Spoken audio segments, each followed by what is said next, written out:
let's have somebody else join in. That's great. That's really good. Yeah. Okay. Gentleman here. Thank you. Can you say your name? My name's Scott. Scott. And I went through a similar process to both the previous speakers. I started with my body and I felt my sensations and I was like, well, am I my sensations? But I can imagine losing a sensation, sight, taste, something, and still being me, still being something. And so then I thought, am I my composite, psyche? Am I my dispositions?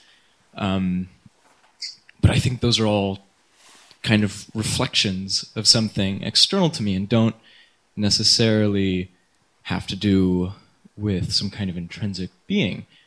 And then I thought about, well, maybe I'm just my brain, maybe I'm just the chemicals floating around in my brain and creating these kinds of situations for reaction. There are a lot of people who would think that. Oh, yeah, I know. That's a very popular train of thought these days. Yeah, it is, neurology especially. Yeah. And then I thought, well, my body aside, I can imagine losing a limb and still being me, still being something. So what am I? And I came to the same conclusion as Dimitri. I can't really pin it down. But when I look in the mirror, look, there I am. I see me. I see something.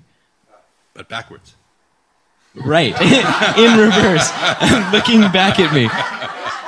But I identify it as, So I came full circle. I don't know. Yeah. I don't have an answer, but that was my thought process. That's good. This is a process rather than a result. It's just it's a particular kind of contemplation.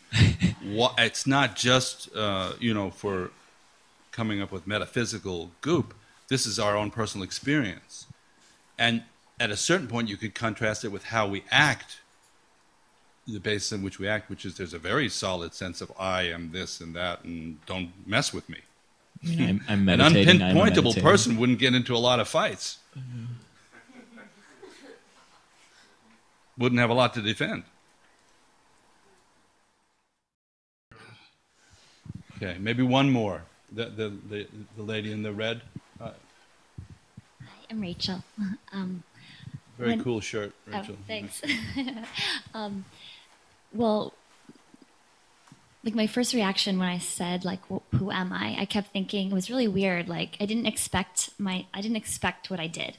I started naming all my preferences. Like I like chocolate and I like yoga and and it was almost like this really fervent, scared thing. I was just grasping at what I like and what I like to do and I felt in my body really tense and and then all of a sudden I had this amazing realization that you just said, which is well, thoughts come and they go. So if I like chocolate as a thought and I like yoga as a thought, so that it all kind of just faded. And then I freaked out for a moment because I didn't know what that meant in terms of anything. But then this really cool thing sort of happened experientially where I realized that I am nothing, but not in a weird sort of who cares about anything, but in that way of oh, there's no Rachel really. Ah.